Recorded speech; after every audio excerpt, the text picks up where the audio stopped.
Murray. Thank you very much, Mr. Speaker. I'm very grateful to be called on this important debate. And let me just say at the very start, I will do this afternoon what's in the best interests of the country and what's in the best interests of my constituents by not supporting this deal. And I just have to say at the start, I was very disappointed by the Leader of the SNP's contribution to this debate. We agree on 95% of everything in this particular EU debate, and to attack the Labour Party perhaps just shows where their thought processes are at the moment, rather than trying to attack the government for the deal that they've got in front of us. Let's not forget, Mr. Speaker, that the House voted for this process against the government's wishes. And one thing we can all say with great certainty is since mid-November last year, nothing has changed. Neither has it changed in this withdrawal agreement, nor has it changed in the political declaration. The only thing that has changed is the Attorney-General's legal advice. And if you ask a lawyer the conclusion that you want and pay that lawyer for that conclusion, you're likely to get the conclusion that you're looking for. There is no trust in this place with the government. We have tried to do everything we can as a parliament and had to drag the government through hedges to get to a place whereby we can even have this proper debate. And today, of course, I won't give way because it would mean my colleagues in the backbenches won't get a chance to speak. Today is the 29th of March, the day that we should have left the European Union. So it would be a good day to look at the government and the Leave campaign's report card on where we should have been at today's date. So, where is the extra £350 million Brexit bonanza for our NHS? It is not there. Where is the easiest trade deal in history? Not only is it not the easiest trade deal in history, but the government are having to take it out of this particular debate to get their deal through. Where is taking back control, when indeed we are ceding control? Where is the no border on the island of Ireland, when it's the solution can't be found by the government because of the red lines they set themselves? Where are the 40 bilateral trade deals that we would just have rolled over by midnight tonight?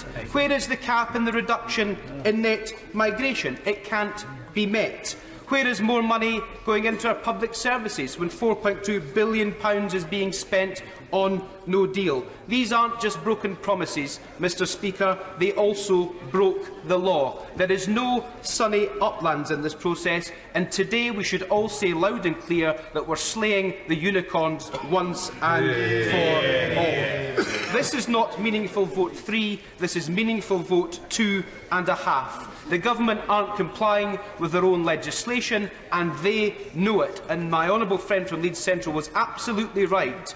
There is nothing wrong with selling your house, but you have to know where you're going to go next. And the government are asking us to sell the house without knowing where we go next. And it's not just not knowing where we go next with the political declaration. We don't know who will even be doing that negotiation. This is a blind Brexit with a blind Prime Minister and a blind government. And my honourable friend, who made a wonderful speech from the front bench, the Shadow Attorney-General, was absolutely correct that this entire debate about a future relationship with the European Union will be conducted by a Conservative leadership election that could provide a Prime Minister that will rip up the political declaration and take us to territory that we do not want to be taken into. And what happens if this motion does pass today, but then the political declaration doesn't pass, or indeed the implementation bill doesn't pass? My honourable friend from Leeds Central was absolutely correct. We end up in a situation again come the 22nd of May where it is the Prime Minister's deal or no deal, with no opportunity to extend the process. The Prime Minister in this whole process is indeed the shopkeeper in the Monty Python sketch of the dead Norwegian parrot, and this Parliament is Mr Praline, because it's quite clear that her deal is no more. It has ceased to exist. It is bereft of life. It rests in peace. It's a deal that's being nailed to its perch. It's an ex-parrot. It is an ex-deal. And interestingly, at the end of that particular sketch, the shopkeeper says, "This is getting silly," and the sketch gives up. Prime Minister and Government, this is getting silly. Give up and listen to this House. Very good. We may, Mr. Speaker, end up having to revoke Article 50 come the 22nd of May if we pass this and we have no opportunity to do anything else. I suggest what the government should do now is listen to the the indicative vote process that happened on Wednesday and act with dignity and respect to this House with the indicative vote processes next week, and listen to what the public are also saying. Let's have a confirmatory vote.